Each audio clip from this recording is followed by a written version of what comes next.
Hey, this is Jim Fedor. I am your personal Bible teacher, and you're listening to the Bible Exposition Channel.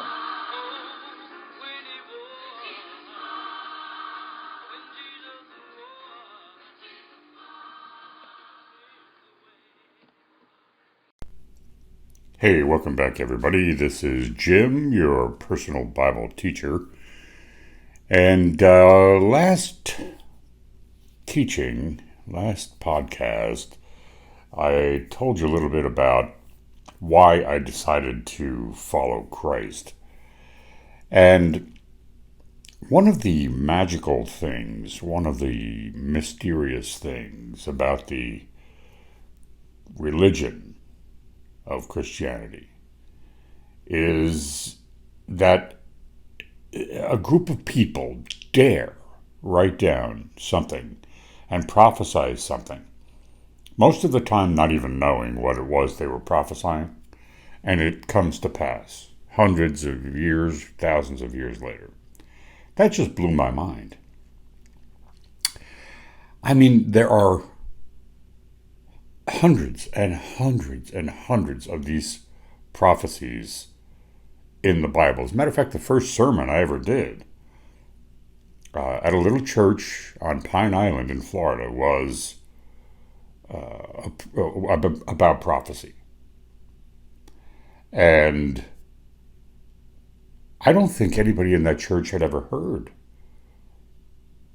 a sermon like that before. It got quite a reaction. And I think what I'm going to do here is just go over a little bit some of the stunning prophecies. I mean, how is it possible that somebody like a Jan Hus, you know who Jan Hus is?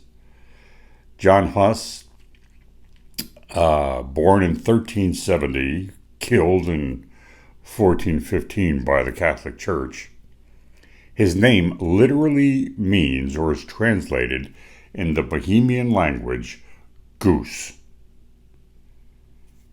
And as it turns out, his teachings, which were anti-Catholic Church, had an extremely strong influence on Martin Luther and the Reformation. He was burnt at the stake on July 6th, 1415. So what does that have to do with Martin Luther? Now, you got to put this together, because Martin Luther's nickname was the Swan. So you got a guy in the 1400s who's a preacher, anti-Catholic preacher, whose name is the Goose. And then 100 years later, you got a guy named Martin Luther, whose nickname is the Swan. What is the relevance of that? Well, you gotta understand. Jan Hus, this preacher back in the 1400s, makes a prediction. At his death, he prophesies. And you know what he says? Did you ever hear the term, "your goose is cooked"? Well, that's directly from Jan Hus. He said to the Catholic Church, to the people who were actually putting the wood around the fire that was going to eventually become his roasting pit, he said, "You are now going to burn a goose. But in a century, you will have a swan, which you can neither roast nor boil." You know what that means? Do you know who he's predicting? He's predicting the rise of Martin Luther. He had a dream. The evening before October 31st, 1517, the Elector Frederick of Saxony had a dream recorded by his brother, the Duke John. In short, it was about a monk who wrote on the church door of Wittenberg with a pen so large that it reached Rome. The more those in authority tried to break that pen, the stronger it became. When asked how the pen got so strong, the monk replied, "The pen belonged to an old goose of Bohemia, 100 years old." This was in the guy's dream. The elector was not sure what the dream meant, but believed he had an interpretation which he thought might be accurate. And that very morning, he shared his dream. That was the morning that Martin Luther posted his theses on the doors in Wittenberg. Almost exactly 100 years after Jan Hus was killed. That's just nuts, right? So let me go over with you a couple of my favorite prophecies. And it's odd that the vast majority of my favorite prophecies are from the book of Isaiah. I mean, this guy has so many prophecies. It's incredible. Isaiah 9, he predicts, that the world is going to be saved by a child. A child will be born. But in Isaiah 50, it says, now this is Isaiah writing 1,000 years before a man named Jesus of Nazareth is born. He writes, I give my back to the smiters. I give my cheeks to them that pluck off my beard. I do not hide my face from shame or spitting. That's Isaiah 56. Zechariah 12:10 says, I will pour upon the house of David and upon the inhabitants of Jerusalem the spirit of grace and supplications, and they shall look upon me whom they have pierced. And they shall mourn for him as one mourneth for his only son, and shall be in bitterness for him as one that is in bitterness for his firstborn. Didn't they spit in his face? Didn't they smack him all over the place? Wasn't he smitten with the palms of their hands? And when he was scourged, didn't Pilate deliver him to be crucified? It says so in Matthew 26 and 27. John 20 says this, Then saith he to Thomas, Reach hither thy finger, behold my hands, and reach hither thy hand, and thrust it into my side. And be not faithless, but believing. That's John 20. Talking to Thomas, the apostle who was doubting. We forget the very real physical suffering and torture that Christ was subjected to before his crucifixion. He was whipped 39 times with you saw it in the movie, The Passion, until his back was bloody like pulp. His flesh and blood, his flesh was torn right off of his back. And the Roman guards were having a great time doing this. You saw the faces on those two guys who were beating Jesus in the movie. It had to be way, way worse than that. Beating his face, tearing away his beard, hitting him with clubs. They mocked him, they stripped him, they humiliated him. And during that whole time, Jesus had the power to free himself if he wanted to destroy those Roman guards, to bring his wrath upon all Jerusalem. But he held back his retribution. He suffered for the redemption of his people. God's love, as Jesus accepted man's sinful abuse. And then what happens? The Jews and their religion, quote, have rejected Jesus as their chosen Messiah. Yet here in Zechariah, God prophesies a day in which he will reach out to the Jewish people in a spirit of grace and open up their eyes to the truth. Then they will weep and grieve over their rejection of the true Messiah. In Romans 11:25, Paul writes that their eyes are blinded for a season. But eventually, large numbers of Jews will accept Jesus as the Messiah. They will trust in him as their personal Lord and Savior and become part of the new Israel. Romans 11. You can't forget the suffering Christ endured for us, for our salvation. He took it upon himself. And that should really inspire each of us to dedicate ourselves to God's will in our life. John tells us that in John 17, 1-5. It should compel us to give all we have to the service of God. Man, nobody says it better than my pastor, Pastor Chris. He is a great teacher. And I want to go a little further in Isaiah 53. Listen to what this says. This is Isaiah 53, 1-4. Now remember, Isaiah was 1,000 years before Jesus Christ, I think. Maybe, was it 700? It might have been 700 years. But when Isaiah was writing this, crucifixion hadn't even been invented. It hadn't become a thought in anybody's brain. But he writes, "Who has believed our report, and to whom is the arm of the Lord revealed? For he shall grow up before him as a tender plant," referring to Jesus, "and a root of the dry ground. He has no form, no comeliness, and when we see him, there's no beauty that we should desire him. He is despised and rejected of men, a man of sorrows, acquainted with grief, and we hid, as it were, our faces from him. He was despised, and we esteemed him not.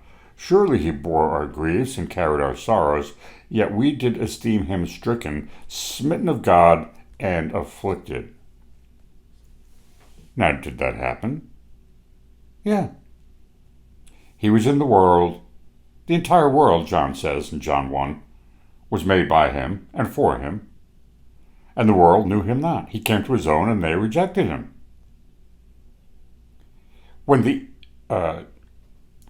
evening was come, they brought unto him many that were possessed with devils, and he cast the spirits out with his words, and he healed those that were sick, that it might be fulfilled, which was spoken by Elijah the prophet, saying, himself took our infirmities and bore our sicknesses. Matthew 8.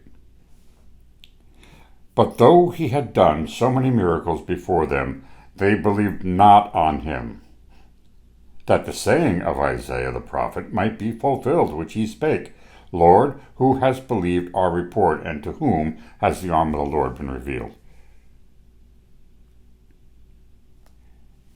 We personally suffer. Some of us suffer from the words of friends, especially on social media. Many of us suffer from gossip, from employees that you work with who are indifferent to your needs or your beliefs. Some are even family members. As Christians, what are we supposed to do? My pastor told us yesterday, we don't go back at people. We're not supposed to. We're supposed to recognize that all who suffer unjustly will be vindicated by God, not by you. Scripture tells us that Christ had pity on the oppressed and the downtrodden, and he himself suffered at the hands of our unrighteous men. He fulfilled the prophecy of Isaiah. He was a man of sorrows, acquainted with grief, right? How did he respond to his enemies? These guys are smacking him all over the place. They're pulling out his beard. They're putting on a crown of thorns. Did he retaliate? He made no threats to these people. He entrusted himself to God, who judges justly. Peter found a pattern for responding to abuse that Christians should emulate. When confronted with cursing, we have to be ready to return a blessing. That is what we are supposed to do. I know it goes against human nature. When we find our enemy hungry, we're supposed to feed him. When we find our enemy thirsty, we're supposed to give them drink. For all the evil that's brought against us personally, we're supposed to be ready to bring them good. That is what the Christian is supposed to do. That's what Christ did in his death, overcoming evil with good. That attitude is not seen in any society, especially ours. Our country is full of lawsuits for every infraction of a person's right. Everything. I got a guy that I work with, and he must have sued somebody a dozen times, all different people. His wife got $10,000 for tripping in some guy's parking lot. He wants to get a lawyer to sue because his son was misdiagnosed with cancer, and they didn't pick it up the first time. I mean, the guy is sue happy. That's all he wants to do. And he's supposed to be this great Catholic person. Where's the forgiveness? Where's the understanding? People are ready to fight over anything they perceive as a slight of their personal rights. Forgiveness is not prevalent, it seems, anywhere in American society. But, as my pastor Chris said yesterday, Jesus calls us to be separate from the world. He calls on those people out there to recognize that there's something different about us. There's something unusual and odd about us. We're supposed to be a light unto the world. We're supposed to expose God's grace and love.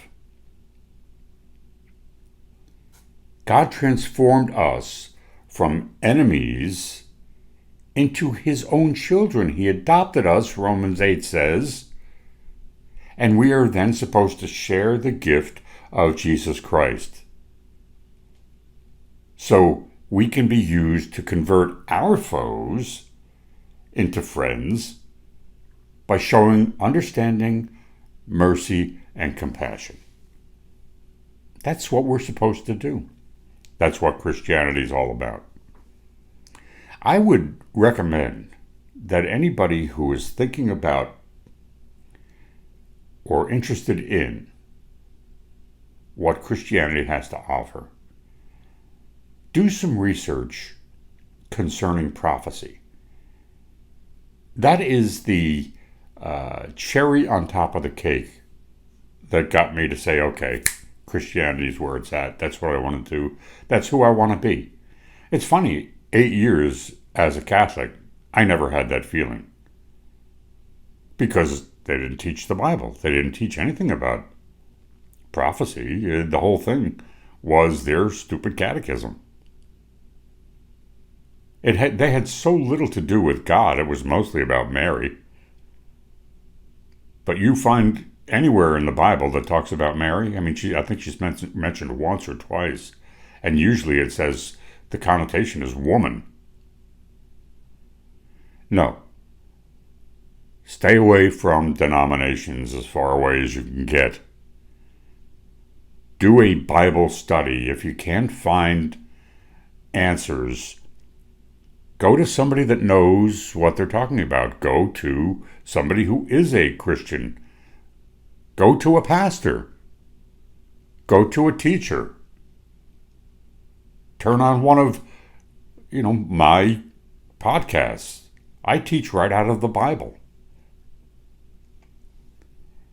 If you have any questions, hit me up on YouTube.